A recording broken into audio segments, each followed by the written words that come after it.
Welcome to the Tribe of Testimonies. Here you will find conversations with faithful Native American members of the Church of Jesus Christ of Latter-day Saints, sharing their stories and their love of the Savior.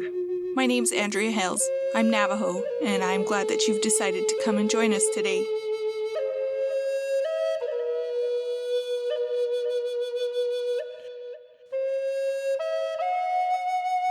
My guest today had no idea what Tribe of Testimonies was when I reached out to him.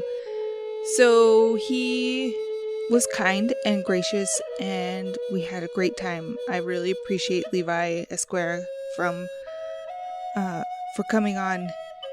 It was really nice to get to know some of the things that he's able to work on. Levi's doing a lot of good in the world.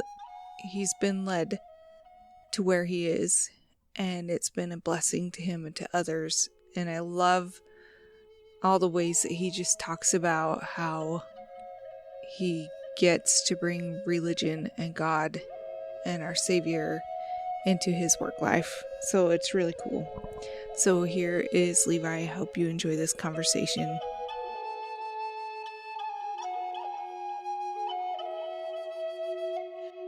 I'm on the phone today with Levi Esquerra, and he's already been up. It's morning time for both of us, but he's been up probably longer than I have because he's been getting things done. Levi, would you please introduce yourself in your tribal way as much as possible? If it's in your language, great. If it's not, that's fine. Not everybody speaks their language, and some languages are dead. My name is Levi Esquerra. With my tribe, I'm known as Nu'u Tuentham, which was given to me when I served as a tribal chairman of the tribe. Nu'u is the people. Tuentham is leader of. So typically when I go around, but I don't like doing that. Sometimes it's kind of, people might think you're greater than thou or something. But that's the name that was given to me early on when I started serving as chairman of my tribe back when I was in my 26, 27 years old. What? It's been another lifetime ago, but yeah, that's a little bit about me. Holy cow, you were young when you did that.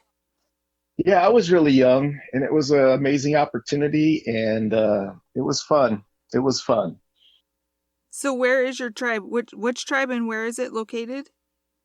So I actually grew up on the Colorado River Indian Reservation, which is Parker, Arizona. It's on the Colorado River, about 2.5 hours west of Phoenix. And it's typically home to Mojaves, Chemehuevis, Navajos, and Hopis. I have a brother and sister who are enrolled there. And then the rest of my brothers were enrolled at Chemehuevi Valley, which is right across from Lake Havasu City, Arizona. So it's on the California side of the Colorado River. And it's where London Bridge is. So if you know where London Bridge is, we're on the other side. We always say we're 33 miles of the eastern shoreline of California. Cool. Levi, would you please share something that you love about your heritage as it relates to the gospel of Jesus Christ? It can be pretty much anything, a story, a celebration, a way of life, a ceremony. What do you love about your heritage as it relates to the gospel? You know, I've been pondering this question, and there's a lot of stuff in my tribe that's probably not culturally appropriate to discuss when it comes to the gospel of Jesus Christ. However, I think one of the biggest things that I know that I'm grateful for is within my tribe, we're a nomadic people. We live in the desert. We travel from spring to spring. And there's two things that really stand out to me. One is accountability for your actions. You know, we've been given the great opportunity to have free agency to choose. We don't get to choose our consequences. And one of the things with my tribe is there's accountability built in for your actions, especially the way of life that we used to live. Secondly, which I find is really fascinating, is just last week, I was in a council meeting, and I was during the break, I was talking to the vice chairman, and the vice chairman is a great person. He's traditional. You know, for him, Jesus Christ is another prophet, like maybe Muhammad or something. And he was vice chairman when I was chairman, so quite older than me, and we would get into some great discussions, you know. And just this last week, we were in council meeting, we were talking, and he said, Levi, he was trying to talk about spiritual and religion. And I kind of knew where he was going, but I didn't want to go into that. But within the area of Chemehuevi Valley, it's not federal trust land, it's not reservation land, but it's near. There's a significant rock with a lot of petroglyphs and all that, which I find fascinating, is because as he was telling me, and he didn't want to get into specifics because he knows my way of belief, and he was saying, this is the most spiritual place for Chemehuevis. And as he was saying that, uh, I reflected back to him that, that's where my family, when we check our ancestry, that's where my family came from. It's near West Well Natural Spring out there.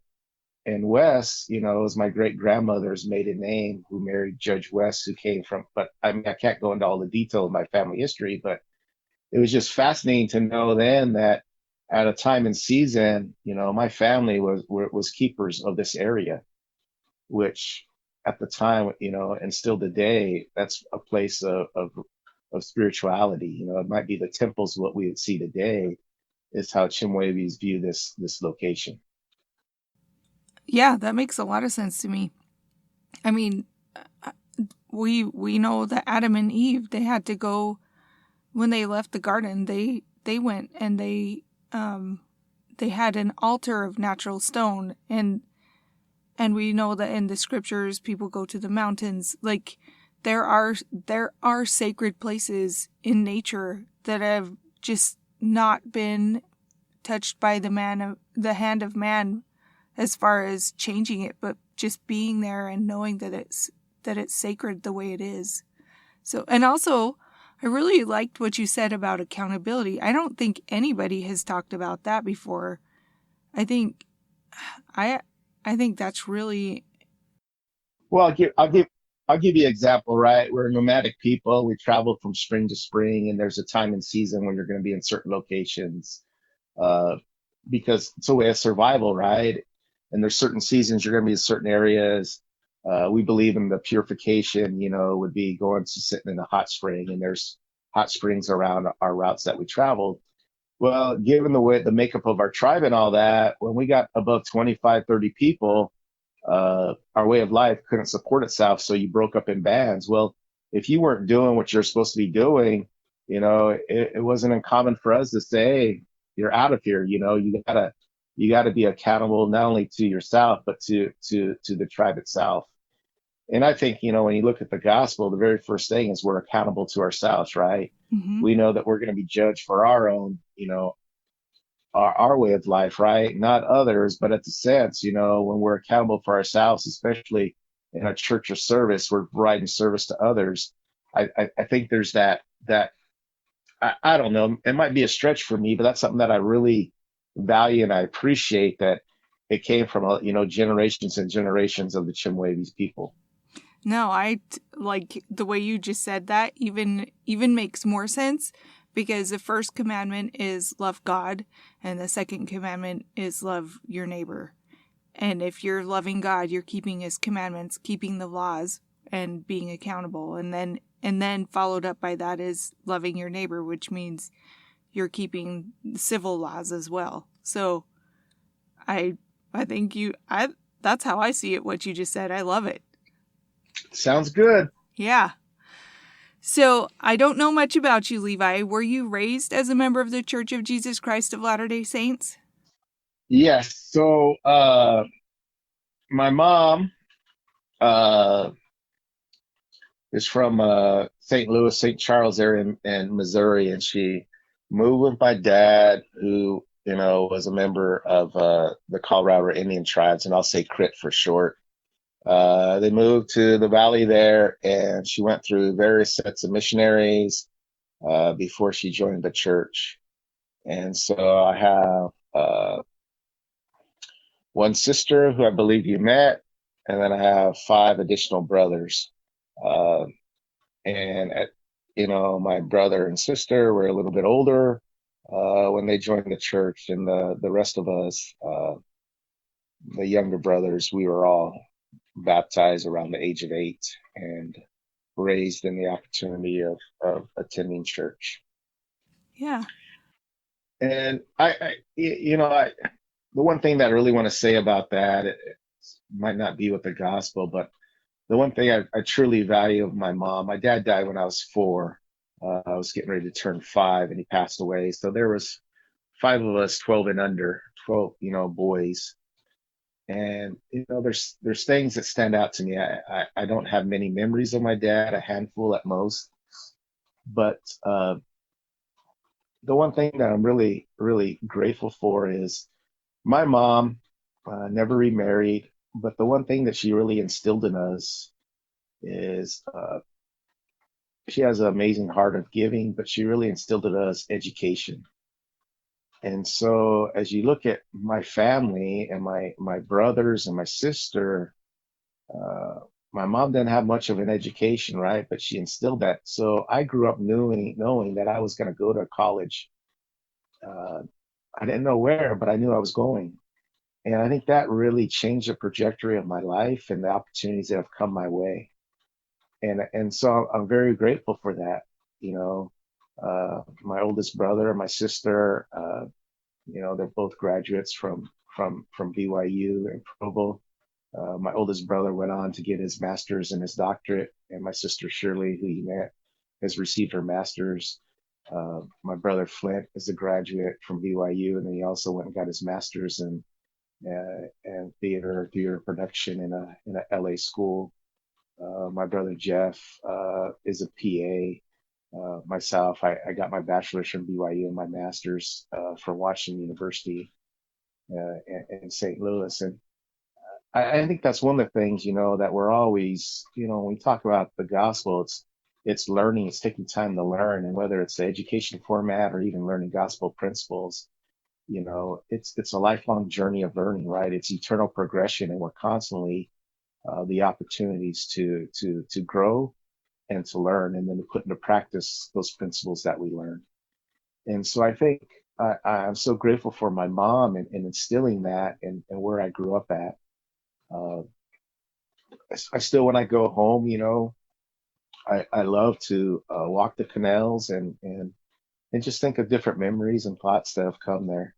Now my mom's 96 years old, and she's close to passing on, but I'm so grateful for those principles that she taught me, and she served faithfully in the church from various callings. And the one thing that she always talks about is the need for home teaching and visiting teaching. Now I know it's called a different program now, but take that to heart, really being looking after and caring for those. And when we read in Mosiah, about baptism, it was about carrying one another's burdens, and I take that seriously, and I'm grateful for my mom for teaching that. So I know you just asked me if I was raised or born or baptized around 8, but I think there's a lot more that goes to that, and those are principal foundations that I try to practice even today. Yeah, I love that. Um, you got in you so you're one of 6 or one of 7? One of 7. One of my brothers has passed on. Uh, so there's my brother Bomber, well, Ron, but call him Bomber, my sister Shirley, my brother Flint, my brother Chance, who's passed on, my brother Robert, my brother Jeff with 1 F, Jef, and then myself, Levi. And of those 7, I think you said there's 5 or 6 graduate degrees. Yeah, 5 of us have graduate degrees. Even my That's brother Robert has his amazing. bachelor's, And the other thing that happened too, that when you stop and look at it, when my dad died, I was 12 and Flint was 12 and I was 4 turning 5. So there's 5 of us. And of those 5, 4 of us, serve missions and return home honorably, right? And, 2 of my brothers served in Brazil, another brother in Bolivia, and I had the opportunity to serve in Chile. And it's fascinating, that just the impact that sharing the gospel has had not only in our missions, but just in our way of life and how we live. So grateful for that. I don't know if that would have happened. Uh, I mean, my dad was never a member, and I remember back in the day when we had sacrament meeting on Sunday night, and there's times when we want to stay home and be with dad, and he'd say, "No, you need to go to church, be with your mom." So uh, grateful for him, saying, "No, you need to be with your mom in this." So I think it really helps, not just the foundation that we were taught within our home wall, but also the foundation of us going forward. It's fascinating, and I know we don't use the term, Mormon anymore, but in reality, that's how I grew up, right? I mean, I grew up a member of the church, in the locker room and whatever else. I couldn't speak Spanish at the time. I wasn't a full-blood Chemehuevi. I wasn't white, so it was just my sense of belonging and purpose is that's how I grew up. Yeah, that's really cool that you look at it like that, because of what President Nelson has recently told us, that we're first child of God, second uh, disciple of Christ, and third a child of the covenant. And the way you just described yourself, that's how you see yourself. Well, and I think that's so important, and even given my role now, my professional life, it's I'm really grateful we started out with a prayer. So as you know, I work for a public university, so that's not a given, right? Just to say prayers. Mm-hmm. But what's really fascinating is my first coworker, when I was getting ready, when she was going for an interview, she Googled me and all that, trying to find out information. And she had a boyfriend for many years in high school and on that was a member of the church. And so she kind of had a little bit of background of the church and all that. And at the time I was bishop. And even then, it's just the discussions that we have and how many times do we actually pray to start some of our meetings, or if I'm going into a tense meeting and all that, there's always a prayer that gets offered. And there's been some unique things that have happened on campus. We had a tribal leader summit. We had 8 tribal leaders visiting our campus, and part of it was a meeting with the president. And it was during COVID, and everyone was talking about some of the rough challenges that communities and even the university community was facing. And there was, there was some things said that would tear at the heart. And then, our president, we're wrapping up, and he talks about the challenges at our university and student suicides that have happened, in the last 10 days, and really kind of left the downer at this great gathering, right? And me being, I kind of went in bishop mode, and he's like, turned it over to me to close the meeting. And I'm like, well, how do we close meetings, right? And, at the time, sitting there, I knew of one tribal leader who's a member of the church. So I just called him, "Hey, President, will you say a closing prayer?" And he jumped right up and went to town. And it's fascinating because this president, I learned to grow a lot of respect for when I worked at another university. Uh, you know, uh, I got to know him, and when we say our prayers, there's things that you typically say, right? You're addressing the Father, you close in the name of Christ, thank thee, we ask thee, and there's certain, and so you get a feel sometimes of, hey, this person could be a member or maybe not by the way they pray. And when we gather as natives, we always offer prayer, right? And so uh, I didn't know at the time, but I kind of had a feeling, and he's the one who taught me rule of thumb, right? When I host a tribal leader and we break bread, whether it's lunch or dinner, and we meet with the president of the university or what have you, he taught me, hey, just Levi, just be patient and wait. And if the tribal leader's not eating, it's probably because they want a prayer said, right? And so he taught me some of that, and I didn't even know he was a member of the church. And it was fascinating because there was one Sunday that my wife, I've been invited to, there used to be a governor of another tribe. and he's invited me to visit his ward, and I never went. And finally, I said, "Hey, this Sunday we're gonna go." So I took my wife and my youngest daughter at the time, and we went. And I'm sitting there in this tribal community, and churches started, and then about 5 minutes in, this president of this tribe walks in, and I was like, wow, I just saw him like 2 weeks before, and it's that aha moment of, I thought there was something about you that I recognized, but for it to be confirmed that way, and he comes in and Levi, and I'm like, president, and he's like, no, I'm brother here. I'm like, okay, it was just it's great. And I looked at some of the past people he interviewed, and one of them was a tribal leader of another tribe who, is no longer serving in that capacity. But it's great to engage and be with brothers and sisters in Christ, and we had another tribe, Pasquayaki. They were meeting with the Strategic Alternative Learning Training Center, and we're getting ready, and there was food, and I just said to the head person, "Hey, you know what? We might want to have a prayer offered here." And she's like, "What?" I'm like, "Yeah." So we had a prayer offered, and then I go to another meeting, and there's no food at all. We're getting ready to start, and she says, the director says, "Levi, could you offer a word of prayer?" I'm like, "What?" It's like, so it's even beyond the food. It's like there's opportunities for us to start meetings off in the right way, right? Of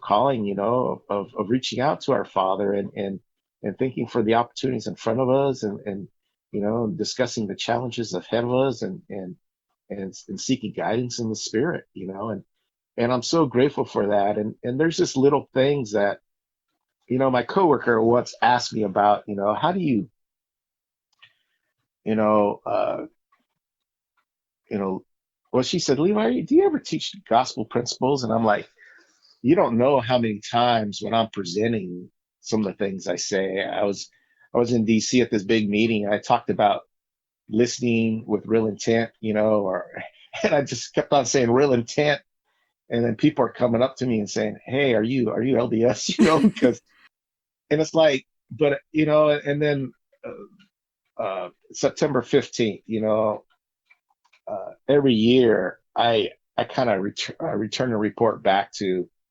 the university community, some key people on what we're doing. And September 15th was Roberto Clemente Day.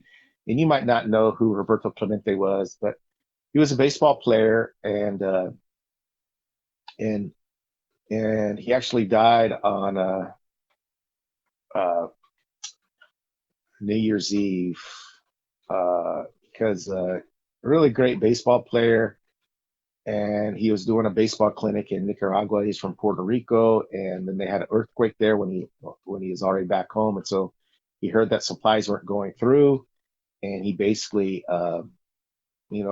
was gathering supplies and materials. He heard that the government wasn't through, so he says, "I'll jump on the plane and make sure they get through." The plane was overweight and it crashed. And so anyway, when I was talking to the group, I talked about Roberto Clemente, and about how he lived and how he died in service. Now, I can certainly say that about Roberto Clemente, but to bring that up in a public university about Jesus Christ might be a little bit of a challenge, right? But yet the message was taught, right, of challenging us to be like Roberto Clemente, and giving our time and talents in the service of others. And it might cost you your life, but the ultimate example of that is Jesus Christ. But so my coworker's like, "Wow, Levi, I didn't really see that." I said, "Yeah, it's one of the biggest reasons why I talked about that, right? Is there's opportunities for us to teach, but there's also opportunities for us to learn, and it's just whatever the environment we're in. I had this tribal leader once say to me, and I really appreciate it. She said, "You take what's good and you move on, right? We have challenges in life, we have opposition in life. You take what's good, you learn from it, and you move on. We don't let that hold us back. Yeah, we can recognize some of the things that have happened and shaped us of who we are today, but take what's good from it and move on." So uh, that's what I'm trying to do. That's my drive, and I look forward for those opportunities, to to be able to see opportunities to provide a service or guidance and step up. Yeah. Wow. That's amazing. Do you work directly with students? No, not directly. I'm more on the external front of the university doing engagement with tribal engagement. So uh, I'm engaging with, and it's been fascinating. The president created this new position, and when the position came out, I felt like it was written for me. Of course, I didn't apply for it because I don't have a doctorate, and sat on it for 2 weeks, and then finally I looked for it and said, "Oh, I missed my opportunity." I reached out to the person who told me about it at the university. They said, "No, it's still open." So that Saturday, I kind of just threw something together. It wasn't my best work, and on Monday, I get a call up for an interview, and I went through 7 different interviews, and finally they wanted, a letter written by. At the end of it, I had to get a letter from a dean, you know, uh, a tribal leader, and then a faculty member that I did research with and all that. And I was really struggling on who I could call on to do the letter. And they called me, and this was after hours. I was actually out of town. I wasn't even in the state of Utah. So I reached out to my friend who I was telling you about, the president of the tribe, and in 10 minutes, his executive associate called me back and says, "Yes, Levi, president would be honored to write a letter on your behalf." And I feel like things allowed me, and chairmanship at a young age, serving as a bishop, many of the things that I've done in life, both within the church or professionally, have prepared me for the position I'm in today. And I tell my staff all the time, "Hey, we're here for a time or season, and we got to maximize it, right?" Because I don't know of another university has set up an office quite like ours, and the opportunities we have for engagement. And I still do some internal, with the students and that, but my main focus is building a relationship with the tribes and here in Arizona. And so, but indirectly, there are opportunities to engage with students, but my focus is externally at this time. Well, that sounds really cool to me. And I'm just grateful for the president having that foresight, right, to say, "Hey, this is what's needed," and he stuck to his guns to make it happen. And and going into it's not easy, right? You got to prove yourself. You just put your head down and you grind and make things happen.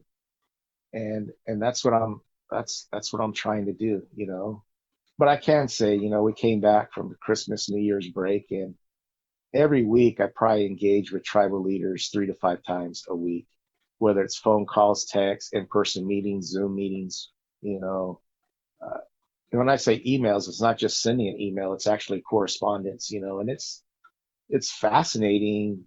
Uh, and we look at tribes, we look at our native nations. They're tribal leaders are heads of state, right? So we're going to treat them with the proper respect. And my president's always challenged me, like, "Levi, how do we get our assets out to the tribes? And and what's fascinating with him is when I take him out to meet with tribes, everybody wants their talking points, right? Mm-hmm.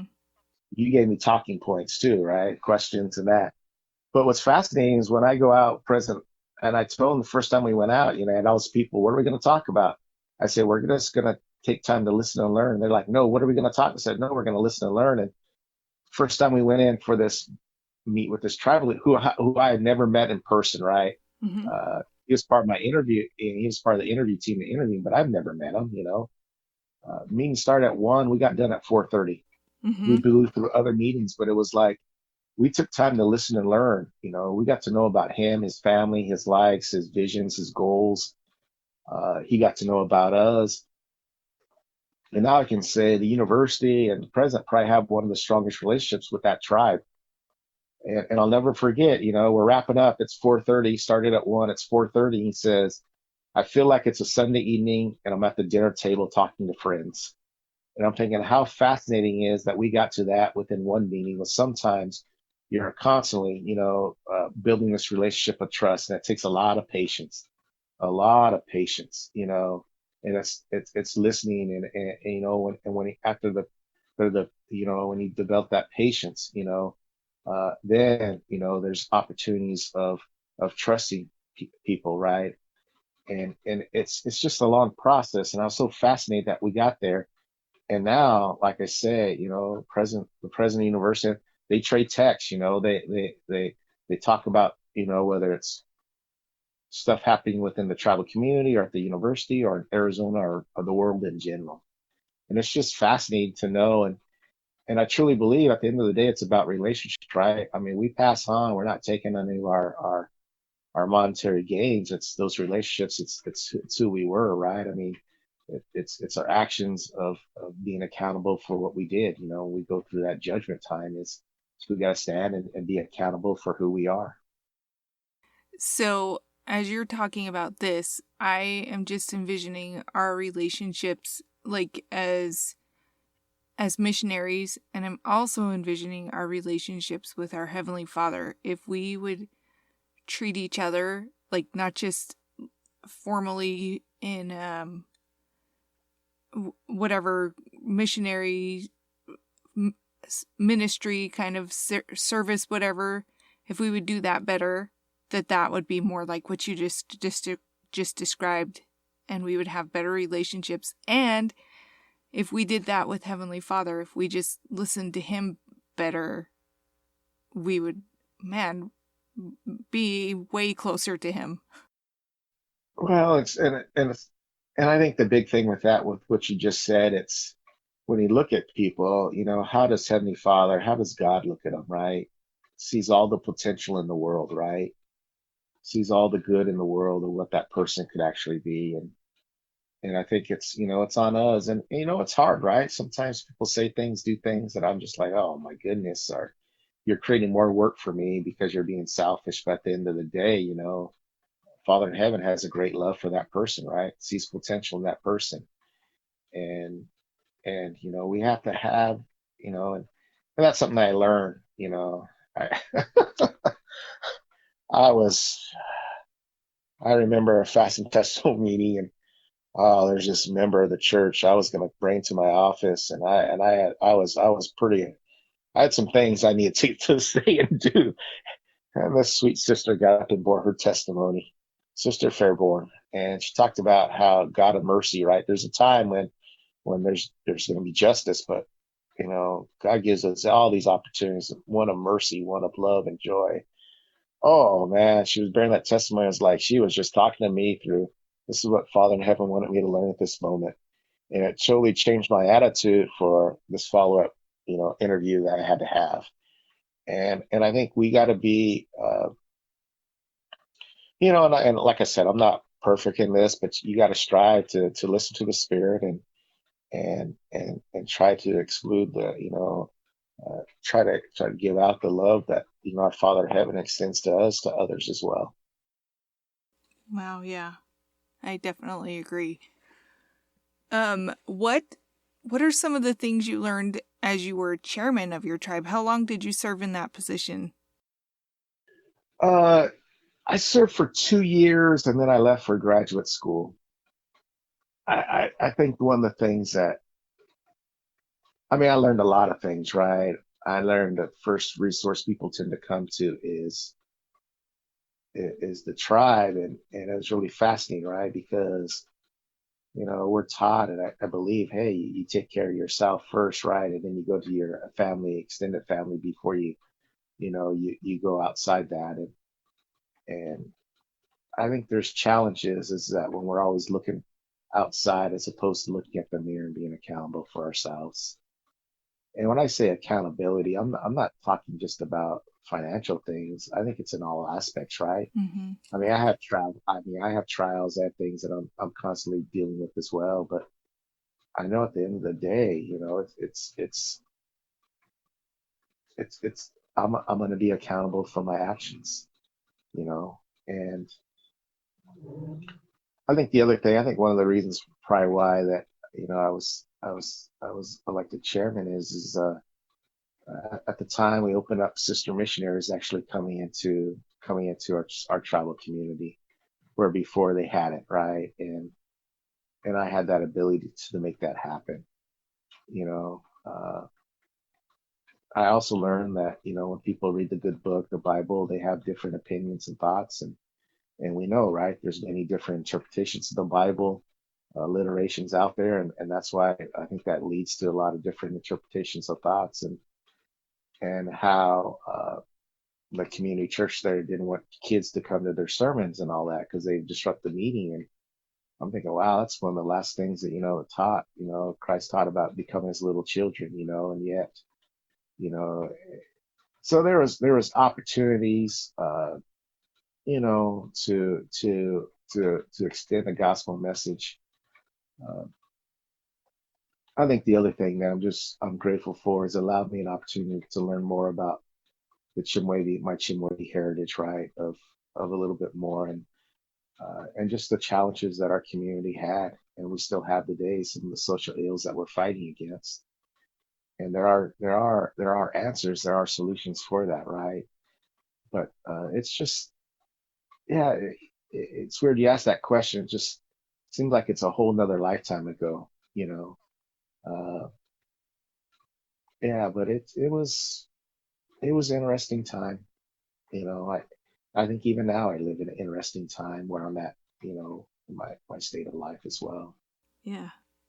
Is it common for your tribe to elect somebody that young? No, no. So this is what happened. It's been a while since I've even thought about this or shared this story. I was taking a social deviance or juvenile delinquency class, trying to fulfill my one of my final GEs, sociology thing from BYU. Jacobson, the professor, he was in the class, and mind you, they throw out these shocking statistics, and he gave this one about Gabriella Green or Green Gabriella. It's a housing project in Chicago. It's since been torn down, but he said how, and I still remember what he said. He said 1 out of every 9 African American youth die of gunshot wounds before the age of 19. And then he said, and we kind of did a circle in this classroom, and we owe it to them to make their life better. That's what he said. And when he said that, it was like the Spirit said, Levi, you owe it to a part of your culture and heritage to make their life better. And, there's no way I could deny that. So I go home, recently married, and I tell my wife we're moving to Chemehuevi, and she's like, "What?" Because all the time when we go to Parker, different reservation, right? We'd drive by the turnoff, and she'd want to go visit my community, and I'm like, "Nope, that place is hell. There's one road in. It's terrible. We don't want anything to do with that place." And here, you hear the Spirit, and hey, we have free agency. We can choose to follow it or not, right? At that moment of time, chose to follow it, and I ended up there. And I didn't know what I was going to do. And the tribe at the time, it's a really small tribe. I got to serve as a planner grant writer. I never wrote a grant. I remember my interview. They said, "Have you written grants?" I'm like, "No, but I've written term papers." And the very first thing I did, this was in the 90s, right, is I had a computer at home. Well, our tribe still had typewriters. So I got a grant to automate, right, to bring in computers and all that. And it was just really fascinating, you know, as I went there to actually prove myself. And then after 2 years, elections came up, and people talked to me about running for council, the changes I could make, and I said okay.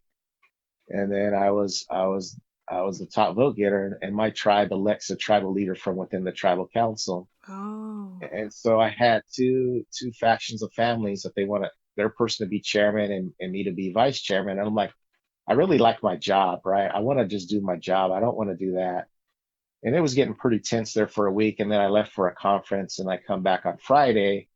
Council meetings on Saturday, and there's a phone message that says, Levi, we want you to be chairman. And I was like, what? And it's like, and Levi, you got to vote for yourself. And I was always taught, hey, when you elect, you vote for the other person, show, hey, there's no hard feeling, whatever. And they knew that about me. You got to vote for yourself. And I was like, okay. So got all dressed up, white shirt and tie, even to go to that council meeting. and I was elected chairman. And my wife, that's the only council meeting she's been to, and she'll tell the story. And I said, okay, what do I do now? And they said, you tell us, you're the chairman. And that's when I felt like this, just a ton of bricks. And it was like, and then she said, but Levi, you just respond, okay, and you just start running the meeting.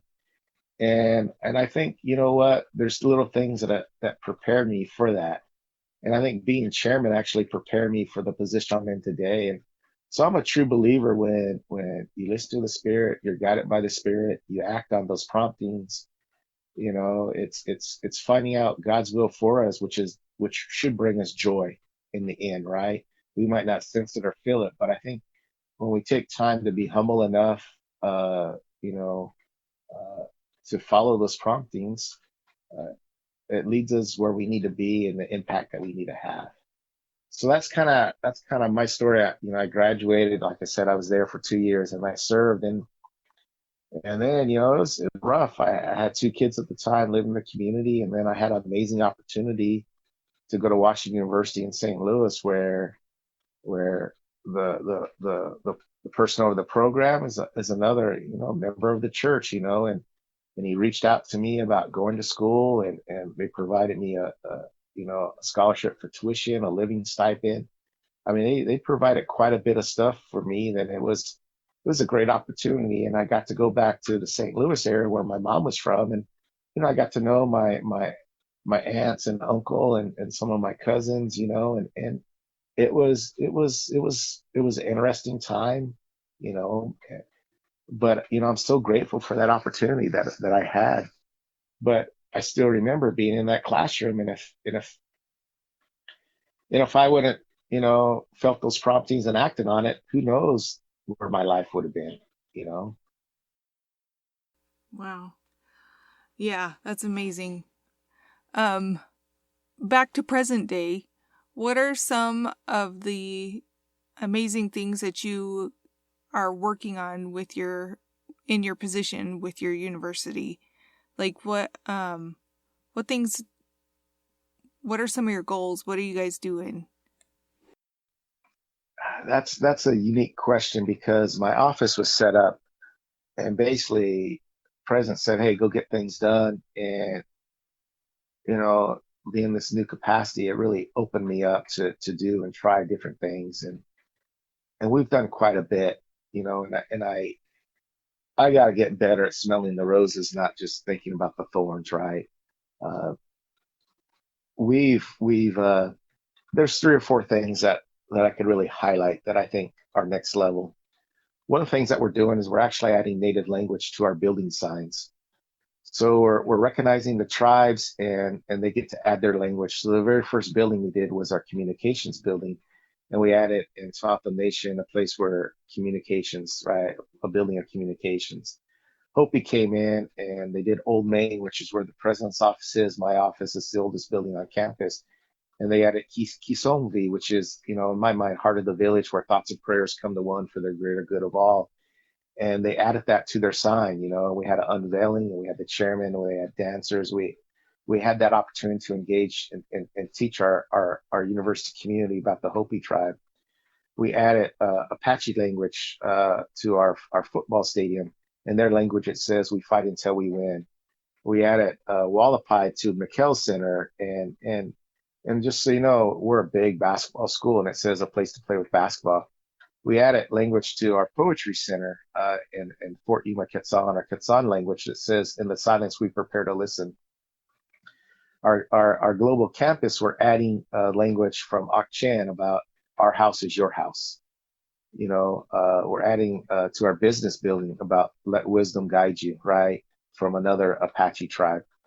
And I think what we're really trying to do is to get a sense to show people that uh, we're not tribes of the past. We're here today and we're here in the future, but we're diverse, right?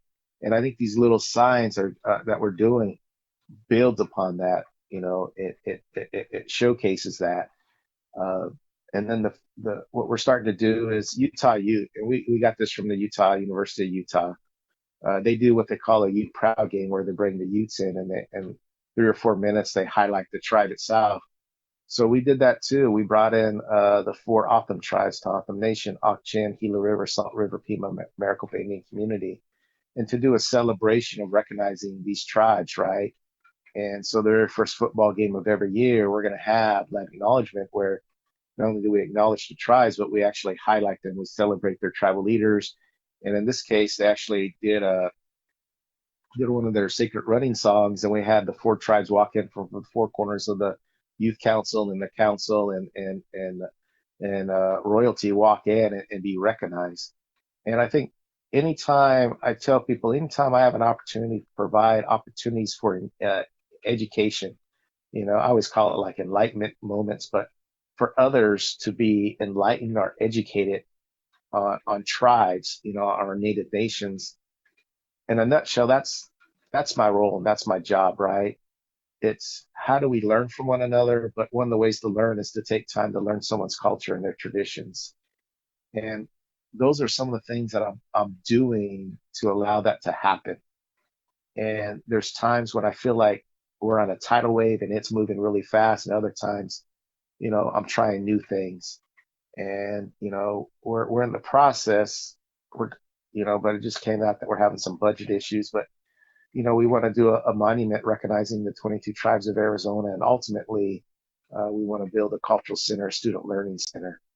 And it needs not just be, the Arizona tribes. I remember a tribal leader pulled me aside and said, Levi, we'll help fund this, but if you have a native from Michigan, it better represent that native from Michigan. And so it's like, how are you all inclusive? And I liken it to, when you're reading Matthew about, when they cast the nets, and there's all these different fishes, but they're all different types. And that's how we are, right? We're all different types, right? But you still make do with all of them. You still recognize them all. So I think that's my role, and that's my capacity of what I'm trying to do, is to bring acknowledgement and recognition, but to actually for everyone to understand, Native nations were here yesterday, they're here today, and they're going to be here in the future. And there's an opportunity to learn from them and their way of life. Wow. I am just blown away. That is so cool, all the things. And it's such a good explanation of the why. I love that so much. Levi, yeah, it's been so amazing to talk to you, especially because the other day when I chatted with you for a few minutes, you're like, I don't know. But you are so amazing, and I'm so grateful for all the things that you shared with us today to teach us. I have one final question. What does it mean to you to know that you belong to the tribe of Israel? And I know last time we spoke, I kind of cracked a joke on it, but I think at the end of the day, I think it's just a belonging of who we are, but more importantly, it's our potential of who we can actually become, right? At the end of the day, we have potentials to be gods and goddesses, and being a descendant from the house of Israel, that makes it all come into perspective. I'm so grateful for the life I've had. Uh, wasn't easy, when my dad died at such a young age, but I think that helped frame me of who I am here today, and grateful for my siblings and, things they've taught me. But I truly know at the end of the day that I have the ability to one day, hopefully, through eternal progression, become a God. And I'm grateful for Father in Heaven actually creating a plan and putting that into place for it to happen. So I thank you very much for taking some time to talk to me, and I hope everything's well. Thank you. Thanks.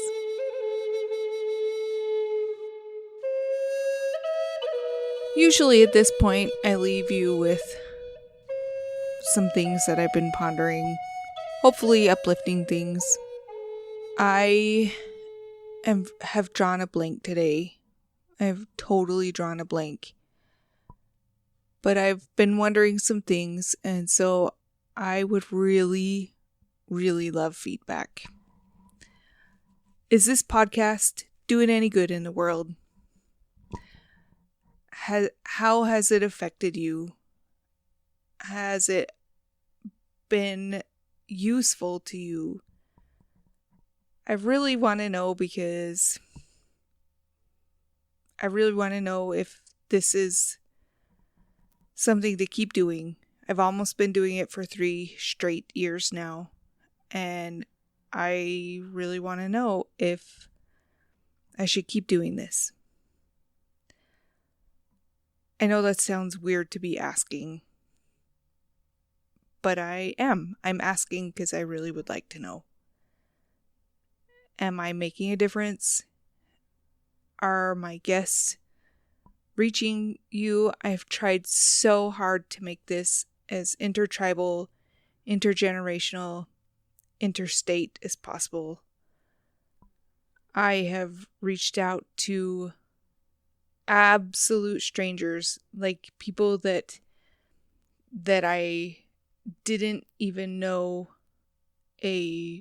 like I've people that I have just kind of searched out on the internet. I have tried really, really hard to not make this a Navajo focused podcast, which I could easily do. I just gotta know, is this something that you want me to keep doing? That's what I need to know. I have loved putting out this content. I have loved meeting all these people. I have loved the blessings of these testimonies in my life. But is it making a difference in your life? I'd love to hear from you. I hope you're having a super wonderful, awesome day. Tribe of Testimonies is not sponsored by the Church of Jesus Christ of Latter-day Saints.